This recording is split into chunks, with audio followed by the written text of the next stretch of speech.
तो अभी ये लास्ट क्वेश्चन है, ठीक है। यहाँ पर ये 5th नंबर का क्वेश्चन है, यूनिट 3 का। What is advertising media planning? Advertising media planning क्या है, ये क्वेश्चन है यहाँ पे। And discuss the steps involve in the media planning. और मीडिया प्लानिंग करते टाइम क्या क्या स्टेप्स इन्वॉल्व रहते हैं वो हमें बताना है यहाँ पर।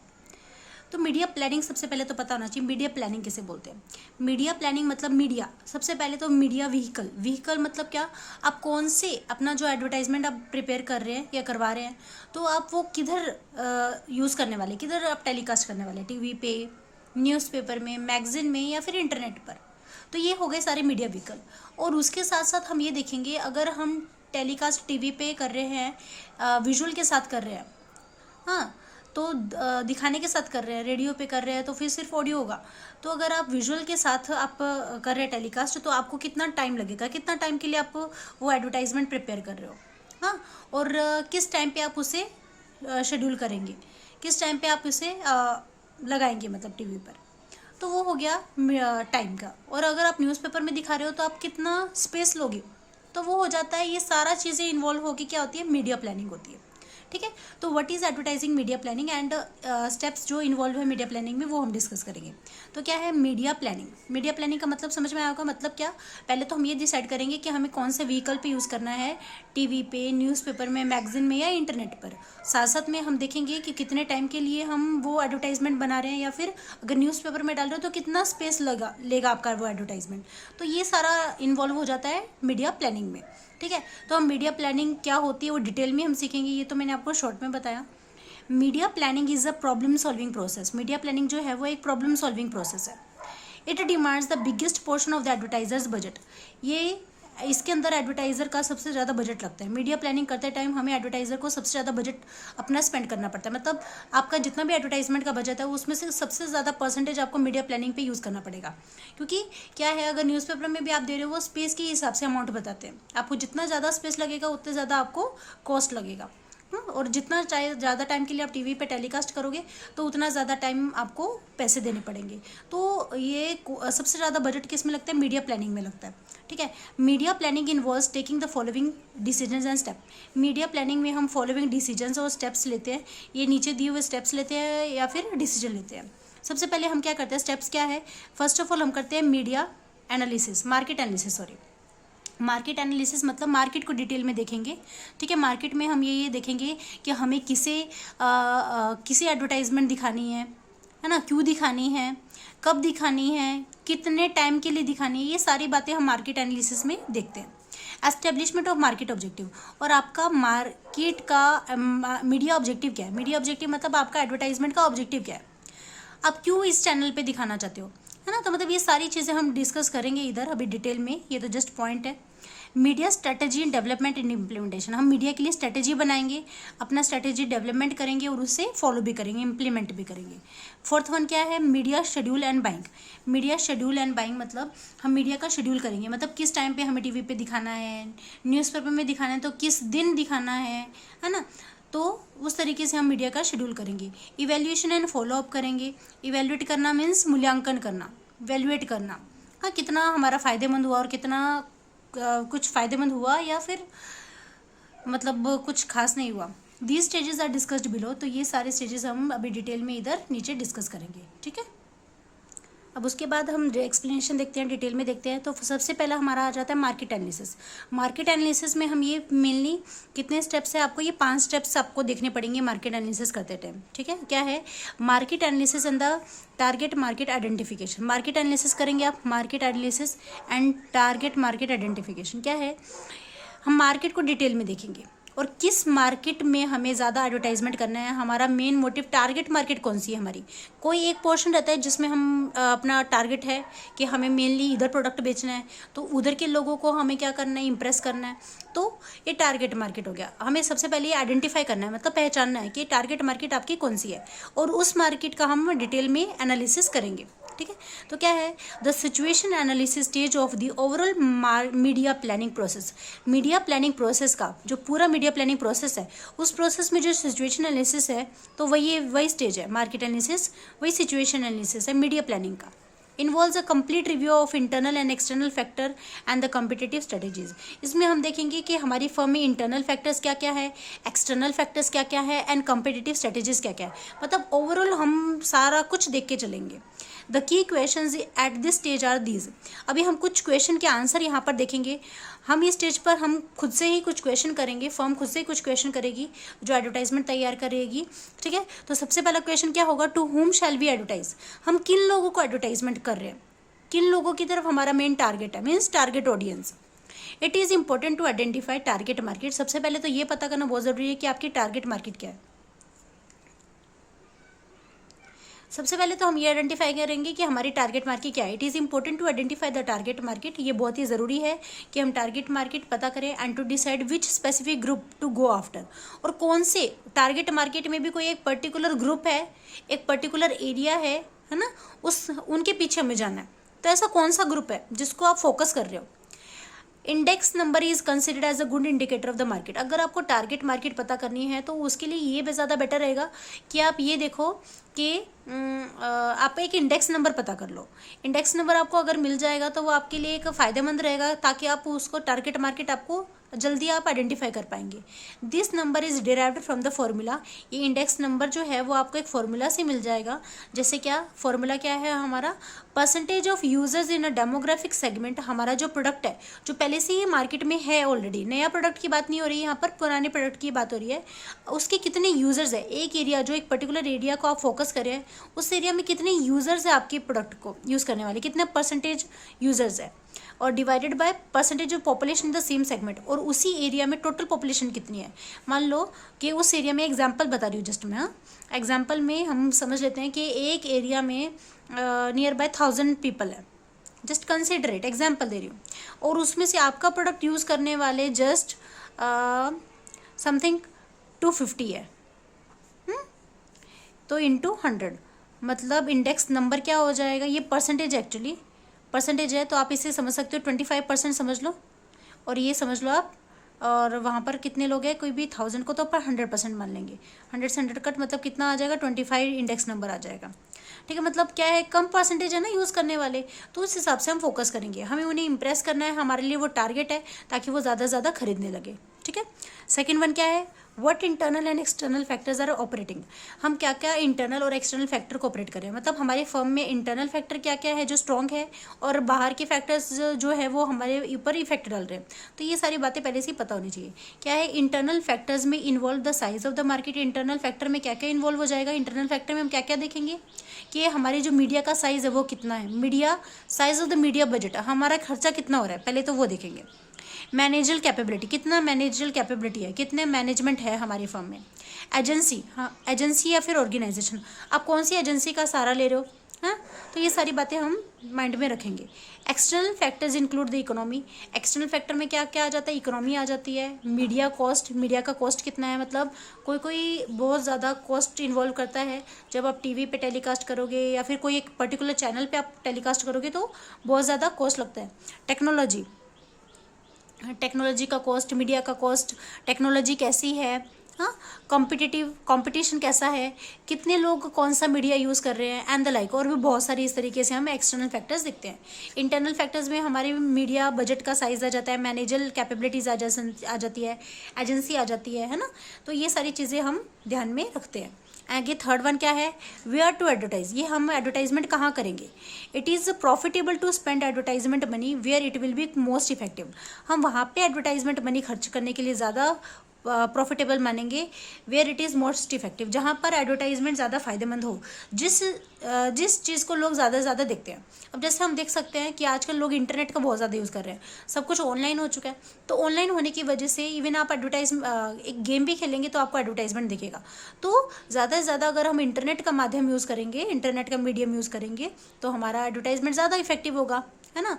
तो वहाँ पे अगर हम खर्च भी करना पड़े ज़्यादा, तो वही हमारे लिए क्या होगा, प्रॉफिटेबल होगा, क्योंकि उतना रिटर्न आपको मिल जाएगा। Survey of the buying power, हम सर्वे करेंगे कि लोगों की खरीदने की क्षमता क्या क्या है, लोग कहाँ क्या मतलब कितना खर्च कर सकते हैं, है ना। अगर हमारा प्रोडक्ट अगर महंगा भी है, हाई कॉस्टली है, तो लोग कितने लोगों की बाइंग पावर है, खरीदने की कैपेबिलिटी है। ब्रांड डेवलपमेंट, हम अपने ब्रांड का क्या करेंगे, डेवलपमेंट करेंगे, है ना। The category development are useful for this purpose. तो ये सारी चीज़ें क्या है, यूजफुल है कि जहाँ पर हम ये देखेंगे हम कहाँ पे एडवर्टाइजमेंट करेंगे, ठीक है। अदर फैक्टर एनालिसिस, और भी बहुत सारे फैक्टर्स है जिसको हम डिटेल में देखेंगे, मतलब एनालिस करेंगे। क्या है, N analysis of other factors like size and the share of the market. हमारा मार्केट में साइज कितना है, हमारी जो कंपनी है उसका मार्केट में साइज कितना है, और उसकी पोजीशन कितनी है, और उसका शेयर कितना है। सेल्स हिस्ट्री, और हमारी सेल हिस्ट्री क्या हो चुकी है, हमारी पास्ट में सेल ज़्यादा होती थी या कम होती थी, ये सारी बातें हम पहले डिस्कस कर लेंगे। कॉस्ट एंड द प्रॉफिट्स, हमारा कॉस्ट कितना होता है और हमारा प्रॉफिट कितना है। ऑब्वियस सी बात है, कॉस्ट के बदले में आपको प्रॉफिट मिलना चाहिए। आपका जितना भी खर्चा लग रहा है उसको मिला के आपका प्रॉफिट प्लस करके आपका सेल प्राइस होना चाहिए। डिस्ट्रीब्यूशन प्रैक्टिसेस, आपको डिस्ट्रीब्यूशन करने की प्रैक्टिस है या नहीं है, हम कहाँ कहाँ पे बेच पाते हैं, है ना। मेथड ऑफ सेलिंग, आपका मेथड ऑफ सेलिंग क्या है। यूज़ ऑफ एडवर्टाइजिंग, आप एडवर्टाइजिंग का कैसे यूज़ करते हैं। आइडेंटिफिकेशन ऑफ द प्रोस्पेक्ट्स, और भी बहुत सारी संभावनाएं होती हैं जिसे आप आइडेंटिफाई करेंगे और उसे पहचान के और उसे करेंगे। नेचर ऑफ द प्रोडक्ट, आपके प्रोडक्ट का नेचर कैसा है, एटसेट्रा कैन बी मेड, ये सारी चीज़ें ध्यान में रखी जाती है। और फिर मार्केट एनालिसिस किया जाता है। हम वही पढ़ रहे हैं, मार्केट एनालिसिस के अंदर ये सारे पॉइंट पढ़ रहे हैं। और टारगेट ऑडियंस, ठीक है, टारगेट ऑडियंस को आप फोकस करेंगे। आपका मेन वो क्या है, फोकस क्या है, टारगेट ऑडियंस, ऑडियंस जो आपके टारगेट में है, जिन्हें आप बेचना चाहते हैं सामान। It also describes the target audience, their psychographics and the best way to reach these audience. और हम भी बहुत सारे देखेंगे कि भाई हम उन तक कैसे पहुंच सकते हैं, ठीक है। उसके बाद एस्टेब्लिशमेंट ऑफ मीडिया ऑब्जेक्टिव, हम अपने मीडिया ऑब्जेक्टिव का क्या करेंगे, मीडिया ऑब्जेक्टिव सेटअप करेंगे। सबसे पहले तो आपका ये एक ऑब्जेक्टिव सेट हो जाना चाहिए कि भाई आप क्यों कर रहे हैं ये एडवर्टाइजमेंट, हाँ, क्या क्या मकसद है आपका। तो मीडिया ऑब्जेक्टिव तो होना चाहिए, कोई भी काम करने के पीछे एक रीज़न तो रहता है, तो वो रीज़न हमें पता होना चाहिए। जो भी एडवर्टाइजमेंट बना रहे हैं उसे वो रीज़न पता होना चाहिए। क्या है, द मीडिया सिचुएशन एनालिसिस, जो हमने ऊपर देखा मीडिया सिचुएशन एनालिसिस हम कर रहे थे, है ना। The media situation analysis should lead to determination of the specific media objective. जो मीडिया सिचुएशन एनालिसिस है उसमें हम क्या करते हैं, media situation analysis should lead to determination of the specific media objective. हम मीडिया एनालिसिस ये जो कर रहे हैं वो क्यों कर रहे हैं, ताकि हम अपना ऑब्जेक्टिव सेट कर पाए। The media objectives are not ends in themselves. Media objective set हो गया, ये खत्म नहीं हो गया यहाँ पे स्टोरी। यहाँ पे तो अभी हमें मीडिया एडवर्टाइजमेंट बनानी है, मीडिया शेड्यूलिंग करनी है ना। Rather they are designed to lead to the attainment of communication and marketing objectives, बल्कि दे आर डिजाइंड, क्या बनाई जाती है, एडवर्टाइजमेंट बनाई जाती है to lead to the attainment of the communication, ताकि हम लोगों से कम्युनिकेट कर सके। हम नहीं बोलेंगे, हमारी एडवर्टाइजमेंट हमारा मैसेज पहुंचाएगी कस्टमर्स तक, ऑडियंस तक। एंड मार्केटिंग ऑब्जेक्टिव, हमारे मार्केटिंग ऑब्जेक्टिव उन्हें पता चलेंगे। Media objectives are the goal for the media programs. Media का ऑब्जेक्टिव जो होता है वो मीडिया प्रोग्राम का क्या है, गोल है। जो हमारा मकसद है वही जो हमारे एडवर्टाइजमेंट का क्या है, गोल है। मतलब हम जो एडवर्टाइजमेंट करेंगे, एडवर्टाइजमेंट से हम क्या अचीव करना चाहते हैं, वही तो हमारा मीडिया ऑब्जेक्टिव है। Media objectives translate the advertising strategy into the goals. Media objective क्या करता है, मीडिया ऑब्जेक्टिव क्या करता है, हमारी एडवर्टाइजमेंट स्ट्रेटेजी को क्या कर देता है, कन्वर्ट कर देता है गोल में। दैट मीडिया कैन अकम्प्लिश, जो कौन फुलफिल कर सकता है, मीडिया फुलफिल कर सकता है। इसी वजह से तो हम एक इफेक्टिव मीडिया व्हीकल का यूज़ करेंगे। A few example of the media objective may be as follows. कुछ एग्जाम्पल है मीडिया ऑब्जेक्टिव के जो आपको नीचे दिए हुए हैं। मतलब ऑब्जेक्टिव क्या क्या हो सकते हैं अलग अलग फर्म के, जस्ट एग्जाम्पल की जैसे आपको बताया। जैसे क्या बताया, पहला convincing 25% of the target market during the next year of the brands need satisfying abilities. मतलब अगले साल तक हम ये देख लेंगे कि जो अपना जो ब्रांड है, हमारा जो ब्रांड है उसका 25% हम क्या कर देंगे, लोगों को कन्विंस करने में लगाएंगे। मतलब जो आप टारगेट ऑडियंस है उसमें से 25% लोग और क्या हो जाए, एक्स्ट्रा लोग क्या हो जाए, आपका प्रोडक्ट खरीदने लगे। नीड सेटिस्फाइंग एबिलिटी, हम अपने प्रोडक्ट को ऐसा बनाएंगे कि उनकी नीड सेटिस्फाई हो जाए, ठीक है। Second one, positioning the brand as a cost effective alternative to the market. हम अपने प्रोडक्ट को एक कॉस्ट इफेक्टिव बनाने वाले हैं। मतलब जो लोग ज़्यादा अफोर्ड नहीं कर सकते तो उनके लिए भी ये पहुंच पाना, ऐसे प्रोडक्ट खरीद पाना आसान रहे। और वो हमने ब्रांड में हम ऐसी पोजीशन बनाएंगे कि वो क्या बन जाए, कॉस्ट इफेक्टिव मतलब जिसे कोई भी खरीद सके, ज़्यादा खर्चे वाला नहीं। In the mind alternative to the market leader के हम ये अपना प्रोडक्ट जो है वो एक कॉस्ट इफेक्टिव बना देंगे। इन the mind of 30% of man, 30% से ज़्यादा आदमी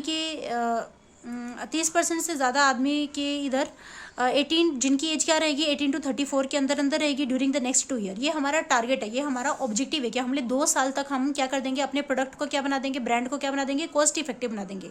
किन लोगों के बीच, कम से कम 30% मैन जिनकी एज रहेगी 18 to 34, मतलब यंगस्टर्स के बीच में अपने प्रोडक्ट को हम एकदम पॉपुलर बना देंगे। ठीक है, ये हमारा ऑब्जेक्टिव है, मतलब मकसद है अगले साल तक, अगले 2 साल तक, है ना।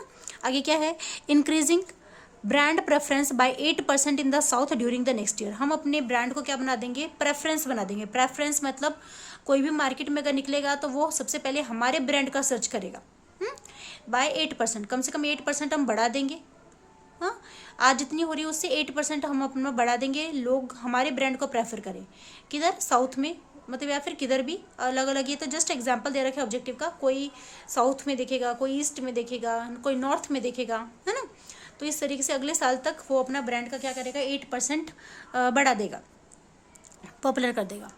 Improving the target stakeholders group's attitude toward the company's environmental efforts by at least 15% by the campaign end. campaign end के campaign end जब तक हमारा ये अभियान एंड होगा तब तक क्या हो जाए, उनका एटीट्यूड, जो स्टेक होल्डर की ग्रुप है उनका एटीट्यूड हमारे कंपनी के इन्वायरमेंटल एफर्ट की तरफ जाए। ठीक है, कम से कम 15% तो बढ़े। ठीक है, ज़्यादा नहीं लेकिन उतना परसेंटेज तो बढ़ना चाहिए, तभी तो हम बोलेंगे ना कि हमारे एडवर्टाइजमेंट का कुछ फ़ायदा हुआ। To target the large families, हमारा मेन मकसद क्या है, बड़ी बड़ी फैमिलीज़ को टारगेट करना, क्योंकि बड़ी बड़ी फैमिलीज़ में बहुत सारे मेंबर्स होते हैं और अगर हर एक मेंबर हमारा प्रोडक्ट खरीदेगा तो वो ऑब्वियसली फर्म क्या करेगी, प्रॉफिट कमा पाएगी। थर्ड वन क्या है, developing and implementing the media strategies. Developing and implementing the media strategies, हम डेवलप करेंगे और उसे फॉलो भी करेंगे, इम्प्लीमेंट भी करेंगे किसी मीडिया स्ट्रेटेजीज को। हम बहुत सारी ऐसी स्ट्रेटेजीज बनाएंगे जिससे लोग हमारा प्रोडक्ट खरीदे। देखिए एडवर्टाइजमेंट में, having determined what to accomplish, पहले हमने अपना ऑब्जेक्टिव अगर सेट कर लिया कि हमें क्या पूरा क्या करना है, क्या अचीव करना है, क्या अकम्प्लिश करना है। Media planners consider to achieve these objectives, media planner क्या करेंगे, ये सारे ऑब्जेक्टिव को क्या करेंगे, अचीव करने की कोशिश करेंगे। That is they develop and implement the media strategies, मतलब वो मीडिया स्ट्रेटेजीज क्या करेंगे, डेवलप करेंगे और इम्प्लीमेंट करेंगे। ठीक है, मतलब मीडिया स्ट्रेटेजीज बहुत सारी होती है कि कस्टमर को कैसे इंप्रेस किया जा सकता है। They evolve directly from the action required to meet the objective, तो वो स्टार्ट करते हैं अपने डायरेक्टली एक्शन से स्टार्ट करते हैं। ठीक है, ताकि वो अपने ऑब्जेक्टिव को क्या कर सके, पूरे कर सके। तो ये तो जस्ट हमारा फर्स्ट पेज था। ठीक है, अभी तक हमने सिर्फ इतना ही सीखा, ये थर्ड पॉइंट तक सीखा, media strategy and development and implementation, ये कंटिन्यू में है एक्चुअली आगे पेज पर। अभी ये जो थर्ड पॉइंट जो हम कंटिन्यू कर रहे हैं, developing and implementing media strategies, उसके आगे का यहाँ पर से है, क्या है, the following criteria are considered in the development of the media strategies. Media strategies को डेवलपमेंट करते टाइम ये फॉलोइंग क्राइटेरिया काम आएगा, मतलब ये तरीके काम आएंगे। ठीक है, तो क्या क्या आ जाता है मीडिया स्ट्रेटेजीज को डेवलप करने के लिए, सबसे पहले तो आ जाता है मीडिया मिक्स। मीडिया मिक्स क्या है कि आप कोई एक चैनल का यूज़ नहीं कर रहे, आप बहुत सारे चैनल का बहुत सारे व्हीकल का यूज़ कर सकते हैं, मीडिया व्हीकल्स।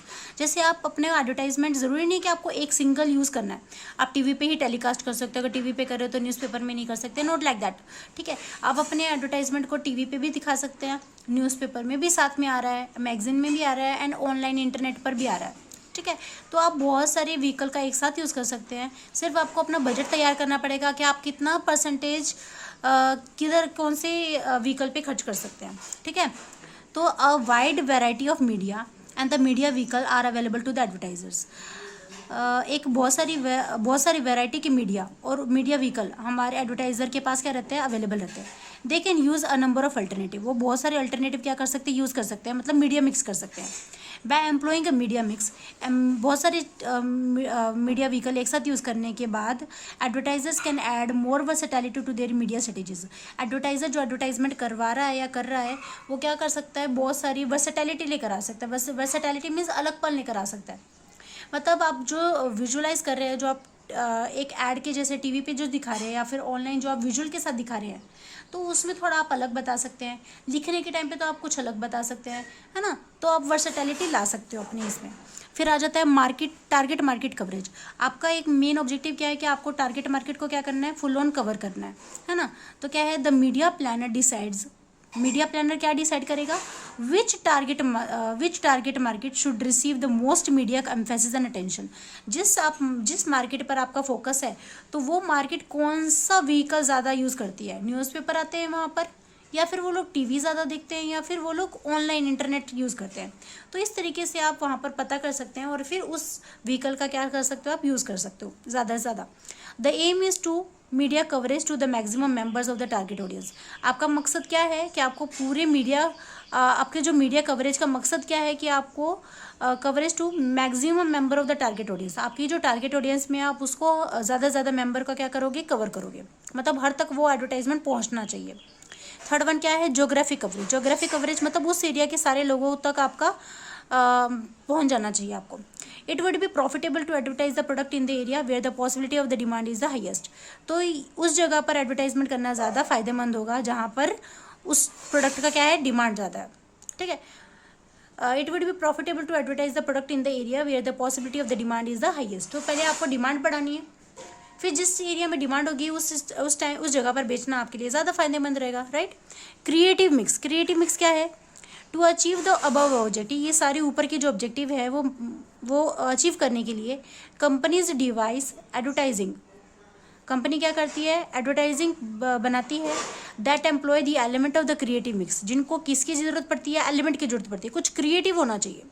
कोई भी अगर वही पुरानी चीज़ें देख रहे हैं तो लोग नहीं इंटरेस्टेड रहते, तो उन्हें कुछ इनोवेशन दिखाना है। जैसे क्या, प्रोडक्ट कंसेप्ट, आपके प्रोडक्ट का कंसेप्ट कुछ नया होना चाहिए, ऑडियंस तक पहुंचना चाहिए, एडवर्टाइजिंग मैसेज आपको कुछ नया रहना चाहिए, है ना। एंड कम्युनिकेशन मीडिया, और कम्युनिकेशन मीडिया एक अच्छा रहना चाहिए, जो ज़्यादा से ज़्यादा लोग यूज़ कर रहे हैं वो रहना चाहिए, ठीक है।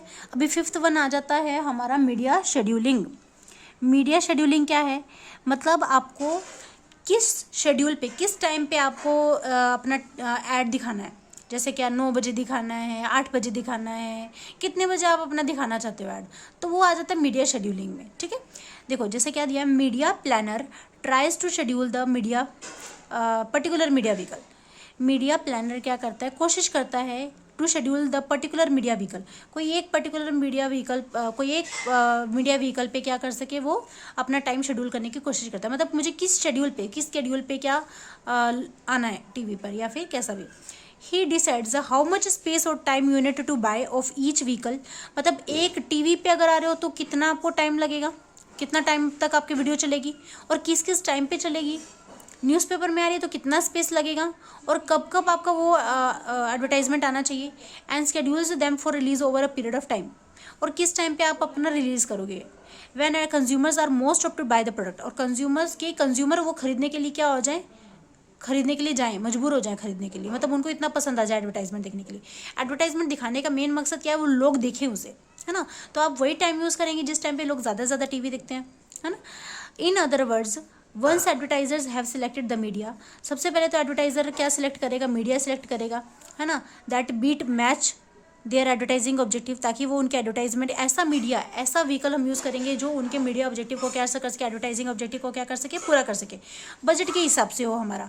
Attention shift to the media scheduling, फिर अटेंशन जाता है मीडिया शेड्यूलिंग पे। सबसे पहले बात तो आ जाती है मीडिया चूज़ करने की, media vehicle, TV, newspaper, internet या फिर मैगजीन्स। इस तरीके से पहले तो हम अपना मीडिया शेड्यूल, पहले मीडिया सेलेक्ट करेंगे। उसके बाद आ जाता है methods of media scheduling. Method of media scheduling में क्या क्या है, पहले यहाँ पर 3 मेथड दे रखे हैं। 3 scheduling methods available to the media planner, continuity, flattening and the pulsing. ये 3 मेथड है हमारे, जो यहाँ पर हम एक्सप्लेन करेंगे, इधर समझ लेंगे, ठीक है। Continuity method, flattening method and the pulsing method, okay. Continuity method क्या है, कंटिन्यूटी मेथड में क्या है, continuity method of media scheduling refers to a continuous pattern advertising. Continue मतलब उनका एडवर्टाइजमेंट, वो लोग जो लोग कंटिन्यूटी मेथड यूज़ कर रहे हैं अपने मीडिया शेड्यूलिंग के लिए। मीडिया शेड्यूलिंग मतलब कि उनका जो एडवर्टाइजमेंट है वो टीवी पे किस टाइम पे दिखना चाहिए, कब कब दिखना चाहिए, तो उसके लिए वो मीडिया शेड्यूलिंग का, अगर वो कंटिन्यूटी मेथड यूज़ कर रहे हैं तो continuity method of media scheduling refers to the continuous media advertising. Continue वो मीडिया का कंटिन्यू वो क्या करेंगे, एडवर्टाइजिंग करेंगे, उनका एड कंटिन्यू दिखेगा, हाँ। विच मे मीन एवरीडे, या तो हर दिन दिखेगा या फिर हर महीने दिखेगा, ठीक है, every month. The key is that regular continuous pattern is developed. Continue regular pattern मतलब उनका ऐड कंटिन्यू आएगा, ऐसा नहीं कि एक दिन आया और 10 दिन नहीं आया, नॉट लाइक दैट। मतलब हर दिन आएगा एवरीडे, या फिर हर महीने आएगा, ठीक है, ऐसा। विदाउट गैप्स, और बिना गैप के आएगा, मतलब नॉन स्टॉप उनका ऐड कंटिन्यू चल रहा है, और नॉन एडिंग एडवर्टाइजिंग पीरियड, मतलब ऐसा कोई पीरियड नहीं होगा जहाँ पर उनका ऐड नहीं आ रहा, ठीक है। Such strategies might be used for advertising for food product. ऐसी स्ट्रैटेजी किन के लिए यूज़ की जाती है? जो अपने फूड प्रोडक्ट का एडवर्टाइजमेंट कर रहे हैं, हाँ, डिटर्जेंट्स का एडवर्टाइजमेंट कर रहे हैं, या फिर और other products consumed on an on going basis without regard for the seasonality. जो ऑन गोइंग बेसिस पे यूज़ हो रहा है, ऐसा नहीं कि सीजन में यूज़ हो रहा है। हम हर वो फूड प्रोडक्ट जो डेली रूटीन की चीज़ें हैं, वो लोग क्या करते हैं अपना वो लोग कंटिन्यूटी मेथड यूज़ करते हैं। वो लोग जो भी एडवर्टाइजमेंट कर रहे हैं तो वो कंटिन्यूटी मेथड यूज़ करेंगे और इस हिसाब से क्या करेंगे, वो एडवर्टाइजमेंट करते हैं, ठीक है। तो ये हो गया कंटिन्यूटी मेथड, मतलब बिना रुके कंटिन्यू, नाम से समझ में आता है, as its name suggest. And then after flattening method. Flattening method क्या है? A second method flattening employs a less regular schedule. यहाँ पर उतना रेगुलर नहीं है शेड्यूल, जैसा कि ऊपर कंटिन्यूम में था, वहाँ पर इतना रेगुलर नहीं है। मतलब जो लोग भी एडवर्टाइजमेंट दिखा रहे हैं तो उनका ऐड कंटिन्यू नहीं आएगा, ठीक है, रेगुलर नहीं है उतना। With intermittent period of advertising and non advertising, उनके कुछ पीरियड ऐसा रहेगा जब उनकी ऐड नहीं आएगी, ठीक है। At some time periods, at some time some time period, कुछ टाइम पीरियड पे क्या होता है, they are having promotional advertise expenditure. वो कुछ टाइम पे तो बहुत ज़्यादा एडवर्टाइजमेंट करेंगे, खर्चा करेंगे एडवर्टाइजमेंट के लिए। At other they may be advertising. Many banks for example, अभी एग्जाम्पल बताया, many banks for example spend no money on advertising in the summer. वो लोग गर्मियों में कुछ भी खर्चा नहीं करते अपने बैंक के एडवर्टाइजमेंट के लिए, but maintain advertising through out the rest of the year. लेकिन बाकी पूरे साल वो बहुत भरपूर एडवर्टाइजमेंट कर रहे हैं। तो इससे समझ में आता है कि एक टाइम पे तो वो बिल्कुल एडवर्टाइजमेंट नहीं कर रहे, ज़्यादा एडवर्टाइजमेंट नहीं कर रहे, और एक टाइम पे पूरा साल उनका एडवर्टाइजमेंट आता है। तो वो हो गया फ्लैटनिंग मेथड, मतलब कुछ टाइम के लिए वो गैप दे देते हैं, लेकिन कंटिन्यूटी मेथड में उनका एडवर्टाइजमेंट हर महीने हर दिन आता है, okay. Then after pulsing method, ये थर्ड मेथड है पल्सिंग मेथड। अब ये कैसा मेथड है देखो, pulsing is actually a combination of the first two method. ये जो पल्सिंग मेथड है वो कंटिन्यूटी मेथड और फ्लैटनिंग मेथड दोनों का क्या है, मिक्सअप है। इन पल्सिंग स्ट्रेटेजी में क्या होता है, कंटिन्यूटी इज मेंटेन, कंटिन्यूटी रहेगी, कंटिन्यूटी मतलब यहाँ पर भी कंटिन्यू रहेगा। ये दोनों का कॉम्बिनेशन है, ठीक है। पूरा कंप्लीट पढ़ते हैं। In a pulsing strategy continuity is maintained but at certain times promotional efforts are stepped out. लेकिन प्रमोशनल एफर्ट, ज़्यादा प्रमोशन के लिए नहीं किया जा रहा, ठीक है, ज़्यादा प्रमोशनल एफर्ट्स नहीं है involve. In the automobile industry advertising continuous through out the year but may increase in the April. देखो क्या है यहाँ पर एग्जाम्पल दिया, जैसे क्या ऑटोमोबाइल इंडस्ट्री है, वो क्या करती है, advertising continuous through out the year, वो साल भर एडवर्टाइजमेंट करती है, but may increase in the April, लेकिन उनकी एडवर्टाइजमेंट बढ़ जाती है, ज़्यादा आने लगती है अप्रैल में, सितंबर में, या फिर उनका जो भी मॉडल ईयर है, एकेडमिक ईयर बोल दो, फाइनेंशियल ईयर बोल दो, फाइनेंशियल ईयर के एंड में उनकी एडवर्टाइजमेंट ज़्यादा आती है, ठीक है। The scheduling strategy depends upon the objectives. एक तो शेड्यूलिंग स्ट्रेटेजी डिपेंड करती है कि हमारा ऑब्जेक्टिव क्या है, किस टाइम पे हमारा कोई अगर सीजनैलिटी वाला बिजनेस है, सीज़न किसी सीज़न के टाइम पे ज़्यादा बढ़ जाता है तो फिर हम सीज़न में ज़्यादा एडवर्टाइजमेंट करेंगे ना। बाइंग साइकिल, हमारा बाइंग साइकिल अगर कोई उस पर डिपेंड करता है हमारा शेड्यूल, हमारे बजट पे करता है हमारा शेड्यूल, अमंग अदर फैक्टर्स, और भी बहुत सारे फैक्टर्स पे हमारा शेड्यूल क्या करता है, डिपेंड करता है। तो ये 3 मेथड्स है मेनली, शेड्यूलिंग मेथड के अंदर 3 मेथड मेनली आ जाते हैं, और भी बहुत सारे शेड्यूल्स है, ठीक है। क्या दिया अभी 4th नंबर का, heavy up schedule. Heavy up schedule क्या है, heavy up schedule incorporates incremental media weight to support the period of the higher market activity. मतलब हम ज़्यादा से ज़्यादा एडवर्टाइजमेंट करेंगे। अभी हमारी एक्टिविटी क्या हो गई, मीडिया वेट हो गया, इंक्रीमेंट हो गया, मतलब हम ज़्यादा एडवर्टाइजमेंट कर रहे हैं। न्यू प्रोडक्ट और campaign introduction is as a grand opening. हम अपने कोई भी नया प्रोडक्ट अगर लॉन्च करें तो उसके लिए फुल ऑन एडवर्टाइजमेंट करेंगे, तो इस वजह से इसका नाम उन्होंने बोला है हैवी अप शेड्यूल। मतलब यहाँ पर हम कोई नया अगर प्रोडक्ट आ रहा है तो उसको ग्रैंड ओपनिंग के जैसे दिखाएंगे, मतलब बहुत ही बड़ा, बहुत ही प्रमोशन करेंगे, ठीक है। एंड प्रमोशंस, ओपनिंग करेंगे, ग्रैंड ओपनिंग करेंगे नए प्रोडक्ट की, न्यू प्रोडक्ट है ना, तो उसका नए प्रोडक्ट का हम ग्रैंड ओपनिंग करेंगे और फुल ऑन एडवर्टाइजमेंट करेंगे जब कोई आप नया प्रोडक्ट मार्केट में लॉन्च कर रहे हो तो, ठीक है। उसके बाद क्या है, 5th वन क्या है, फ्रंट लोडिंग। फ्रंट लोडिंग क्या है, front loading is the running of the heavier weight levels with the commencement of the media schedule. हम हैवियर वेट लेवल करेंगे, मतलब कोई ऐसा प्रोडक्ट है जो क्या है, जो बहुत प्रायोरिटी है, जो लोगों के लिए बहुत अभी ज़रूरी है। When you kick off the seasonal advertisement, seasonal advertisement नहीं हो रहा है यहाँ पर, क्या हो रहा है, हैवी एडवर्टाइजमेंट हो रहा है। न्यू एडवर्टाइजिंग कैंपेन, यहाँ पर नई एडवर्टाइजमेंट आ रही है। न्यू प्रोडक्ट इंट्रोडक्शन, जब आप नया प्रोडक्ट लाओगे तब, या फिर ग्रैंड ओपनिंग आप कर रहे हो तब। प्रमोशन और ट्रेड शो अनाउंसमेंट, या फिर कुछ नया नया आप एडवर्टाइजमेंट कर रहे हो, कुछ नया मार्केट में लॉन्च हो रहा है, या फिर आज टाइम की ज़रूरत है तो उस टाइम पे आप ये फ्रंट लोडिंग मेथड क्या करोगे, यूज़ करोगे एडवर्टाइजमेंट के लिए, शेड्यूलिंग के लिए। देन आफ्टर 6 वन क्या है, additional scheduling pattern. Additional scheduling pattern मतलब एक्स्ट्रा टाइम पे भी हम अपना एडवर्टाइजमेंट क्या करेंगे, दिखाएंगे। फॉर हाई टिकट आइटम, मतलब ऐसी आइटम जो बहुत ही हाई टिकट है, जिनका कॉस्ट ज़्यादा है, that require the careful consideration, जिनको ज़्यादा ध्यान की ज़रूरत है। Bursting running the same commercial every half hour on the same network, मतलब हर आधे घंटे के बाद वही एडवर्टाइजमेंट, हर आधे घंटे के बाद वही advertisement. During the prime time can be effective, और प्राइम टाइम पे आती है, मतलब 9 बजे आएगी वो एडवर्टाइजमेंट, ठीक है। A variation is road blocking, मतलब a variation is road blocking buying air time on all 3 network simultaneously, मतलब ऑन देयर नेटवर्क साइमल्टेनियसली, मतलब हम कंटिन्यू वही एडवर्टाइजमेंट आएगी, मतलब एक तरह से ब्लॉक कर देगी बाकी एडवर्टाइजमेंट के लिए, ठीक है। Chrysler use this technique to give the viewers the impression that the advertiser was everywhere, advertiser हर जगह पे था। Even if the ad showed for only a few night, भले ही वो ऐड कुछ टाइम पे आई थी लेकिन कंटिन्यू आ रही थी, एक के बाद एक के बाद एक के बाद आ रही थी, हर आधे घंटे के बाद आ रही थी, तो इसे बोलते हैं एडिशनल शेड्यूलिंग पैटर्न, ठीक है।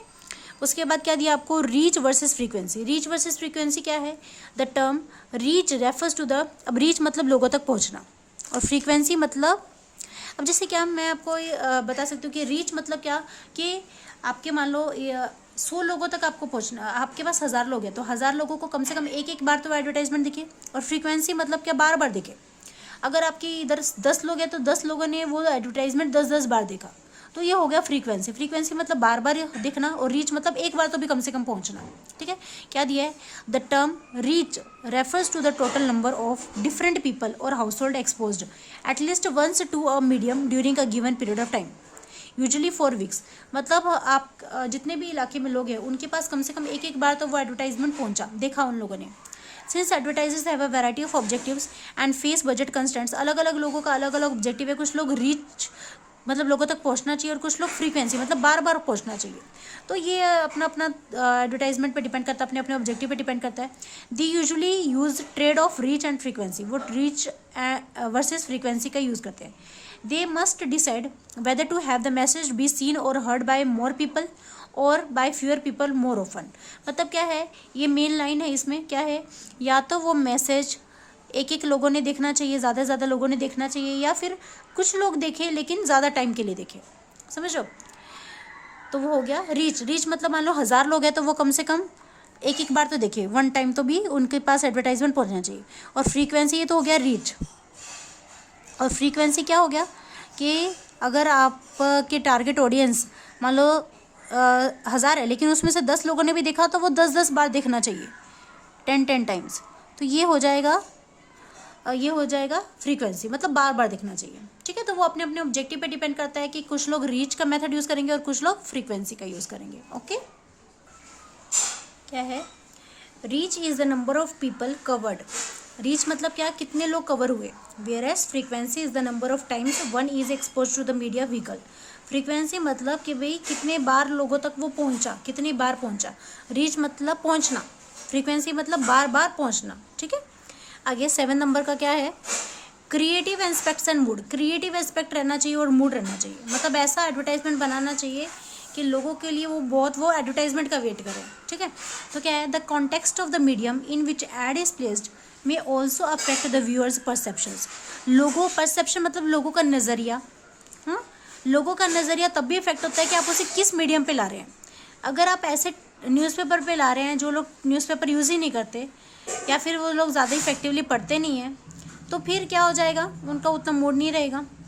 अ स्पेसिफिक क्रिएटिव स्ट्रेटेजी में रिक्वायर द सर्टेन मीडिया। एक क्रिएटिव स्ट्रेटेजी क्या लगती है, जो सर्टेन मीडिया की ज़रूरत होती है। मतलब एक क्रिएटिव स्ट्रेटेजी को किसकी ज़रूरत होती है, रिक्वायर सर्टेन मीडिया, एक मीडिया की ज़रूरत होती है, एक सही मीडिया की ज़रूरत होती है। Because TV provide both site and sound. अब टीवी पे अगर आप एडवर्टाइजमेंट दिखा रहे हो तो बोथ साइट मतलब दिखना भी पड़ेगा, वीडियो भी दिखेगा भी एंड सुनेगा भी, है ना। तो साउंड और साइट दोनों भी होगी।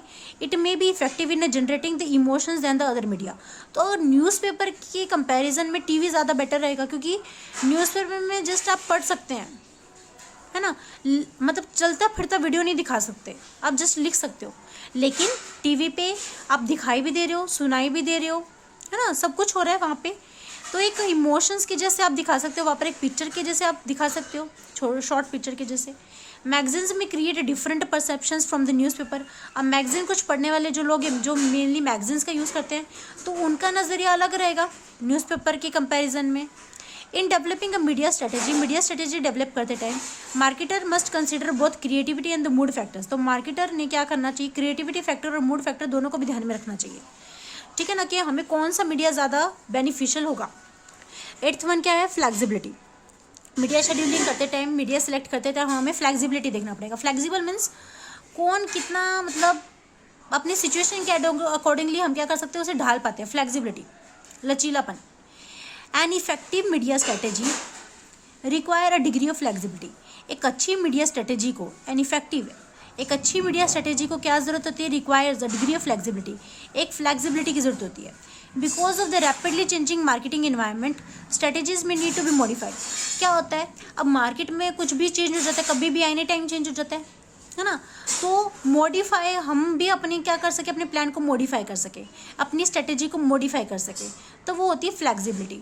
हम सिचुएशन हमारे अकॉर्डिंगली नहीं हो सकती, लेकिन हमें सिचुएशन के अकॉर्डिंगली ढलना पड़ेगा, right. An effective media strategy requires a degree of the flexibility. एक अच्छी मीडिया स्ट्रेटेजी को किसकी ज़रूरत रहती है, फ्लैक्सिबिलिटी की। फ्लैक्सिबल मतलब अपने आप को चेंज हो जाना, चेंज कर पाना। Because of the rapidly changing marketing environment strategy, क्योंकि कंटिन्यू मार्केटिंग एनवायरनमेंट चेंज हो रहा है, स्ट्रेटेजीज में need to be modified. Rapidly changing marketing environment, rapid जो मार्केट एनवायरनमेंट क्योंकि कंटिन्यू चेंज हो रहा है, तो स्ट्रेटेजीज में नीड टू बी मॉडिफाइड, तो स्ट्रेटेजीज भी चेंज करने की जरूरत पड़ सकती है। If the plan has not build up in the some flexibility, अगर हमने प्लान को कुछ फ्लैक्सिबिलिटी के अंदर अंदर नहीं बनाया, अपॉर्चुनिटीज में बी लॉस्ट, तो हमारे पास जो चांसेस है, अगर हमने वो प्लान को अपने कुछ उसको थोड़ा मतलब ऐसा नहीं बनाया जिससे आप चेंज कर पाओ, तो फिर वो क्या हो जाएगी, और सिचुएशन के अकॉर्डिंगली हम उसे मतलब नहीं कर पाएंगे अप्लाई, तो अपॉर्चुनिटीज़ में भी लॉस, तो हमारी अपॉर्चुनिटी चली जाएगी। मतलब हर कोई भी प्लान अगर आप बनाते हो, तो उसके अंदर इतना रखना चाहिए कि आप उसे अगर चेंज करना पड़े तो आप उसे कर सको, है ना।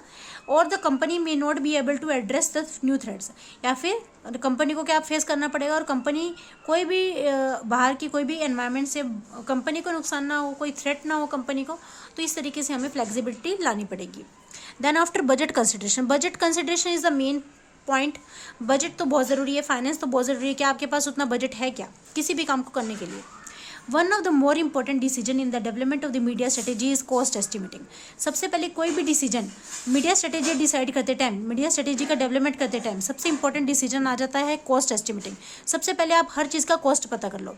अगर आप न्यूज़पेपर में भी एडवर्टाइजमेंट दे रहे हो तो आपको उतनी स्पेस का कितना खर्च लगेगा, आप ज़्यादा स्पेस में दोगे तो कितना खर्चा लगेगा, टीवी पे ऐड दोगे इतने टाइम के लिए दे दोगे तो कितना खर्चा लगेगा, इस चैनल पे दोगे, नेशनल चैनल पे दोगे, लोकल चैनल पे दोगे, या फिर इंटरनेशनल चैनल पे दोगे, तो हर किसी के रेट्स अलग रहते हैं। कॉस्ट पहले पता कर लेना सबसे ज़रूरी बात है। The value of any strategy can be determined by how well it delivers the message to the audience with the lowest and the least waste. मतलब सबसे मेन स्ट्रेटेजी का वैल्यू तभी वैल्यूबल होगी, कोई स्ट्रेटेजी तभी वैल्यू करेगी, can be determined by how well it delivers the message to the audience, कितना सही तरीके से वो मैसेज ऑडियंस तक पहुंच पाता है, कम से कम खर्चे में, कम से कम वेस्टेज में, ठीक है ना। तो वेस्टेज अगर कम होगा तो प्रॉफिट फर्म का क्या होगा, ज़्यादा होगा।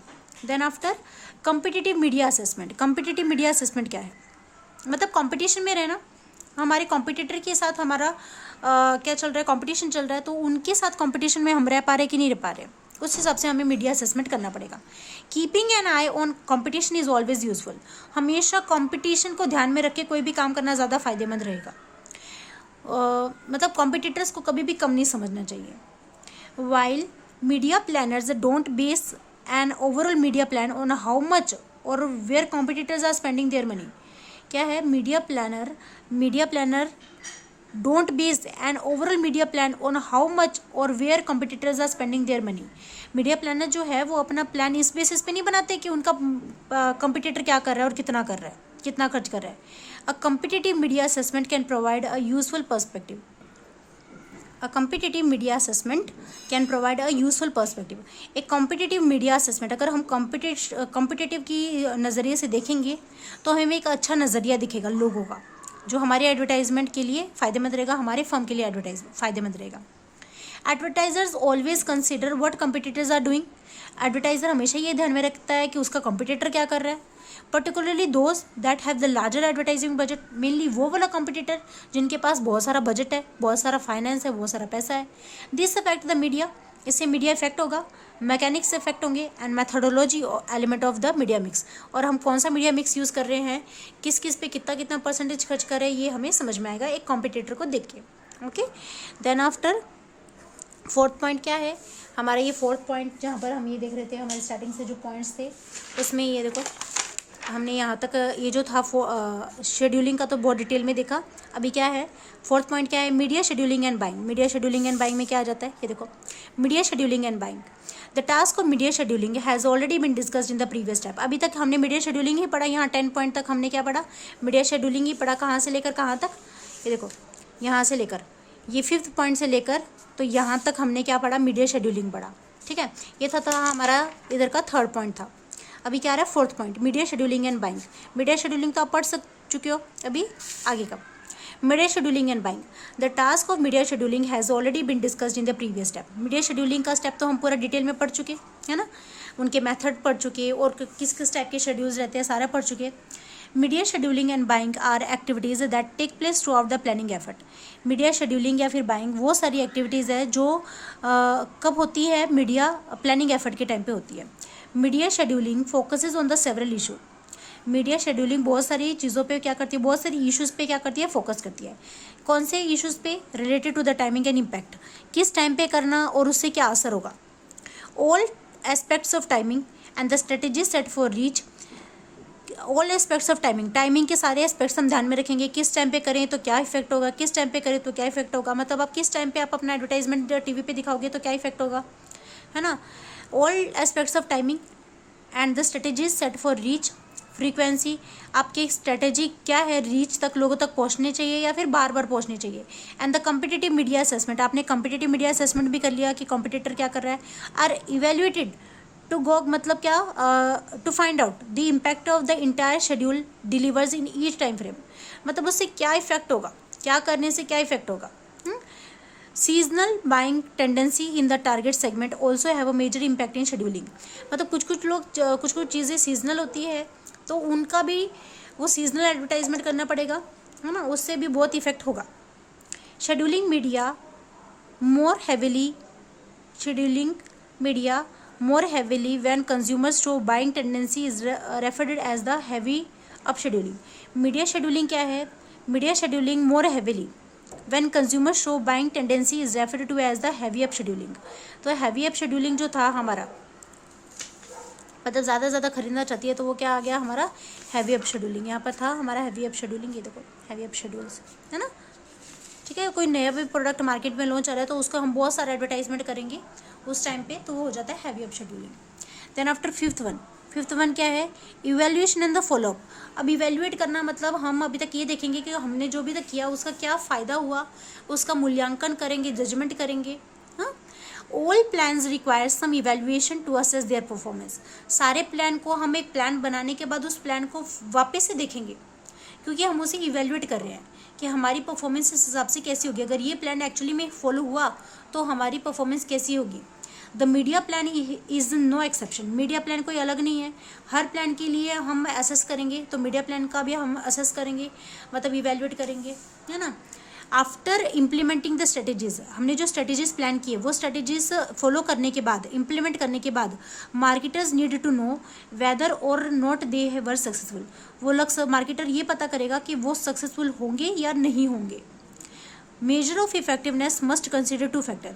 अगर आप इफेक्टिवनेस आपका कितना अच्छा है, इफेक्टिवनेस मतलब कितना फ़ायदेमंद हो सकता है, कितना इफेक्टिव, कितना इम्प्रेसिव रहेगा, ऑडियंस तक पहुंच पाएगा या नहीं पहुंच पाएगा, या उससे कुछ फ़ायदा हो पाएगा कि नहीं हो पाएगा, ये पता करने के लिए 2 फैक्टर्स हम मेनली कंसिडर करते हैं। क्या है वो 2 फैक्टर्स, देखो, how well did these strategies achieve the media objective, ये सारे ऑब्जेक्टिव्स ये हमारी मीडिया ऑब्जेक्टिव अचीव हो पाएंगी क्या? सबसे पहले तो आपको आपका मीडिया ऑब्जेक्टिव पता होना चाहिए। तो ये स्ट्रेटेजीज सॉरी जो हमने अभी तक डिस्कस की वो सारी स्ट्रेटेजीज फॉलो होने के बाद क्या हम अपनी मीडिया ऑब्जेक्टिव को अचीव कर पाएंगे? And last one, how well did this media plan contribute to attaining the overall marketing and communication objective, कितना अच्छा ये मीडिया प्लान जो हमने मीडिया प्लान डिसाइड किया है वो मीडिया प्लान कितना कंट्रीब्यूट कर रहा है अटेनिंग मतलब फुलफिल करने में, हमारे ओवरऑल मार्केटिंग और कम्युनिकेटिव ऑब्जेक्टिव को पूरा करने में कितना फायदेमंद है। If these strategies were successful, अगर हमारी स्ट्रेटेजी सक्सेसफुल है, they could be used as a future plan, तो उनको हम फ्यूचर प्लान के जैसे यूज़ करते हैं, है ना। मतलब अगर हमारा प्लान अच्छा है तभी हम उसे इम्प्लीमेंट करेंगे। If these strategies were successful, they should be used in the future plan. If not, their flaws should be analyzed. उनको दोबारा से हम चेक करेंगे, थोड़ा सा चेंजेस करेंगे, करेक्शन करेंगे. The evaluation procedure is not fool proof. evaluation procedure से ऐसा नहीं कि भाई हाँ आपको गारंटी प्रॉफिट ही होगा, आपने प्लान को दोबारा से देख लिया तो मतलब आप उसे फॉलो कर लो तो आपको तो बहुत सारा प्रॉफिट होने वाला, नॉट लाइक दैट. ये हमेशा फुल प्रूफ नहीं है. It is limited by the certain problem with the measurement and the lack of consistent terminology. लेकिन तभी भी हमने दोबारा इवैल्यूएट कर लिया, लेकिन एक्चुअली इंप्लीमेंट होने के बाद ही एक केयरफुल प्लान बनाओगे तो इंप्लीमेंट करने के बाद उसे सक्सेसफुल हो जाएगा वो. लेकिन इससे ये गारंटी नहीं है कि मिलती है आपका प्लान आपने दोबारा देख लिया, आपने इवैल्यूएट कर लिया मतलब आपका तो 100% आपको प्रॉफिट ही होने वाला है. It's not like that. The other problems are insufficient information, time pressure etcetera. अब टाइम के हिसाब से कुछ भी प्रॉब्लम आ सकती है तो जिसे मेजर नहीं किया जा सकता. ठीक है, तो ये था हमारा इवैल्यूएशन एंड फॉलोअप. अब ये क्वेश्चन फिनिश हो गया. ठीक है, ये था हमारा क्वेश्चन 5th नंबर का. ठीक है, आई होप समझ में आया होगा.